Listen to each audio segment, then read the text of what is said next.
talunan namin noon. Vlogger ang pinag-uusapan si Marcos o pinag-uusapan si Sara.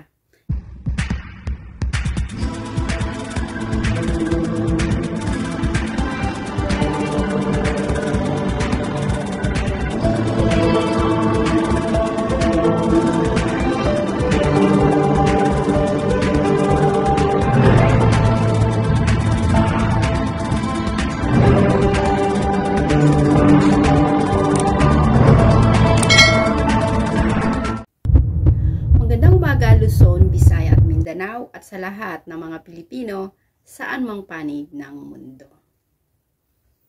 Ito ang aking vlog ngayon, 2025. Happy New Year po! Dahil bagong pasok ng taon, umpisa muna sa mga vlogger, mga kapatid.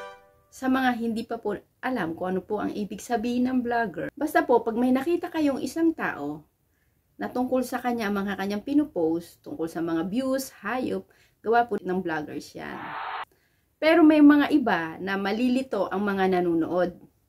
Kapag ang isang vlogger ay katulad ng sila ay commentator. Na hindi sila abogado. Hindi sila newscaster or journalist. Pero pumapasok sila sa politika. Pero po tayo ay mga Pilipino ay merong kalayaang ipahayag ang ating mga gusto. Kaya pwede rin yun sa isang vlogger. Kaya mahilig siya sa politics, sa madaling salita. Mahilig siya sa mga pinag-uusapan, ang mga nangyayari sa bayan. Sumusunod siya sa mga balita. Kasi hindi naman din maipa-vlog ng isang vlogger na sa kanyang kuro-kuro lang. Hindi rin yun pwede. Kaya ang pinagbabasihan, iba talaga ang vlogger sa newscaster. Kaya lang medyo pinalito po ito ni Idol Rapi Tulfo. Kasi si Idol Rapi Tulfo, nasa Senado na. Meron akong explanation dyan, pero hindi naman yun po ang topic natin si Rapi Tulfo. Pero sinample ko lang kasi meron po talagang mga nanonood, sa inyong mga nanonood na hindi vlogger, medyo malilito po kayo. Isa akong vlogger, pero hindi naman po ibig sabihin ng vlogger, katulad ko, ay maraming pera. O, diba? Hindi ako naging consistent sa aking pag-upload. No? Medyo, naging viewers po kasi ako. Pinahinga ko po muna yung sarili ko. And I'm back. No? Ngayon, pinapaliwanag ko dahil nga sa aking pamamahinga, marami pa palang taong hindi alam kung anong ibig sabihin ng vlogger. Oo, kasi alam nila, pag nakita nila doon, ay, eto yung Manggang Hinog, ganyan. Vlogger na yon. Meron pong vlogger-vlogiran at vloggers talaga. Minsan, iniisip natin mga kapatid, bakit ang vlogger ay naging vlogger? Kasi nung unang panahon, hindi updated. No, ngayon marami nang updated Alam na nila ang istorya Pero hindi pa nila alam kung anong nangyayari, bakit may naging vlogger. Ito kasi yung mga simpleng tao, pinangarap nila yung madiskubre ang kanilang mga talino at galing. Katulad nung Jamits. Sila yung mga gumawa ng mga love story, tapos pwede palang i-upload sa YouTube. Parang nangyari din to kay Charis. Siguro kilala nyo naman si Charis. O nakakita sa kanya sa YouTube, kumakanta lang siya. Natuwa siya, hindi niya naman alam na panoorin. Pero hindi siya nag-vlog. Hindi niya binlog yun. Yung kanta niya ay may nakapanood sa ibang bansa. Kaya sumikat si Charis nung in-upload sa YouTube at nakita yung galing niyang kumanta. Parang ganon. So eto yung nung unang panahon na dahil hindi nila maipahayag ang kanilang mga talento. Ngayon, eto na ang nangyari. Nakita ngayon nung nakita na, ang ganda, maraming nanonood sa YouTube, gano'n. Pero wala pang nakakaalam na gano'n, yung sikreto nun. Pag ganito pala, in-upload tayo, may manunood, wala pa. Hanggang sa dumami, gaya-gayahan, ganun pala yun. Hanggang sa nalaman nilang may kita pala sa YouTube. Lalo na ngayon, ang bilis-bilis. Pero yung noon, hindi pa sila mga updated. Marami pang hindi nakakaalam ng mga pagkakakalikot. Paggagawa ng mga, hindi kasi salita ka lang ng salita, o meron kasing inaayos natin pag-i-edit. Sinasabi ko to sa hindi nila alam kung ano talaga yung vlogger na sinasabi. Yan yung mga taong gusto nilang ipakita, ipahayag, yung mga bagay na sa loobin nila. Na sa madaling salita, hindi na lang bawat isa, ganito kasi, ganyan. Ganito kasi, ganyan. At the same times, pagtatawanan ka ng kausap mo. Usually, itong kausap mo na to, kakilala mo pa to. Oo, yan ang manghusga sa'yo. Pero pag dito ka na kasi sa social media nagsalita, kemi doon na sila. Diba? Kemi doon na sila. You like it or not, manood ka. Basta ako nagsalita. Pero ito naman din yung kahinaan namin. Na, syempre, pagkadating na may kausap na kami, pag hindi tungkol sa pagbablog, parang ayaw mo ng pag-usapan. Parang ang dating mo sa tao, ang sungit niyan. Commentator ako. Reactionist. Merong mga vlogger kayong mapapanood, parang galit na galit. Ay, si ganito, si ganyan, si ganun, ganun, ganun. Kaya yung vlogger to, sa vlogger, ay nag-aaway sila. Ganun lang ang mundo ng vlogger. At ano ba ang sikreto ng mga vlogger? Ang sikreto nila, bigyan mo sila ng katahimikan.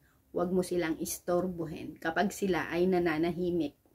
Kasi nag-iisip sila kung ano ang kanilang i-upload. Kaya madalas, pagka vlogger ka na, bihira ka makakita ng chismosang vlogger. Kasi itong mga to, titingnan ka lang ng ganyan. Sa mga sinasabi mo, ganun lang yun. Pero hindi mo alam, tumatakbo na yan. Kasi nga, yung iba, mas sinasayang pa yung pakikipagchismisan kung kani-kanino, di naman sila nagkakapera. Kaya, yun ang pinakamasarap. Kasi dito, sa pagiging vlogger, may bonus ka kasi dito, may sweldo.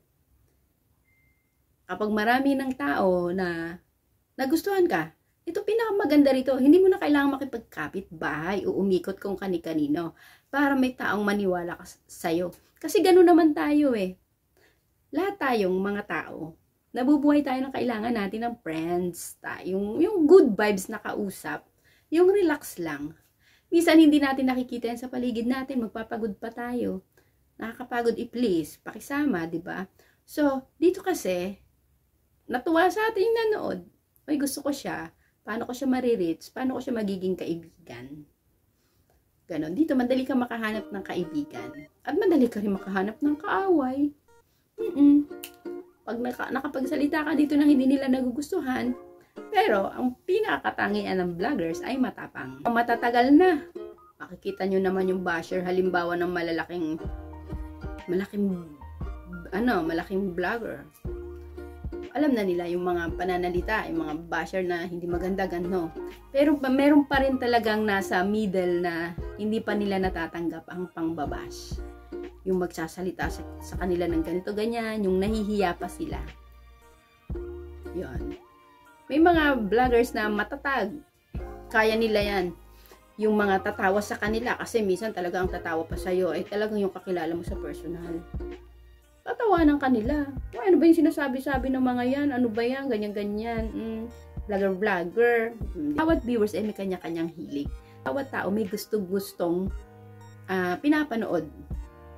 Huwag ka matakot na, ay walang nanonood sa kanya. Maaaring hindi gusto yung pinanood niya. Kasi hindi naman lahat ng may mga taong magaling na magluto, wala namang hilig manood ng magluluto. Di ba? Katulad na nananahi, wala kang hilig yan. Ganon din yon. Kasi kaya hindi natin pwedeng pagtawanan yung ibang vlogger na bakit walang nanonood sa kanya.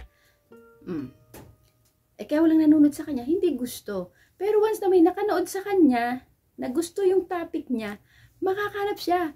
Yan ang na-realize ko nung hindi ako nag-upload. Inoobserbahan ko, yung mga nag-upload, bakit konting nanonood dito, bakit dito marami?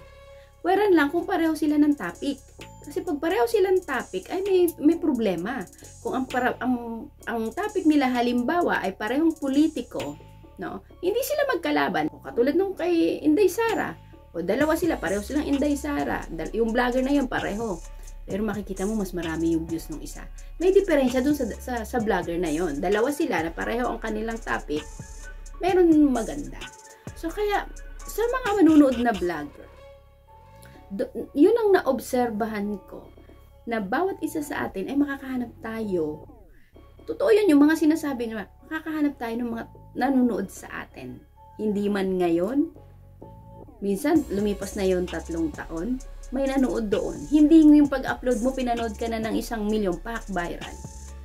Yun yung mga talagang, yun lang siguro yung talagang ngayon, ang in. Yun yung sikat ngayon, kaya maraming nanood. Yun yung sikreto at minsan ay pakatatag tayo. At alam nyo ba kung ano pang ayaw ng isang vlogger? Para malaman nyo.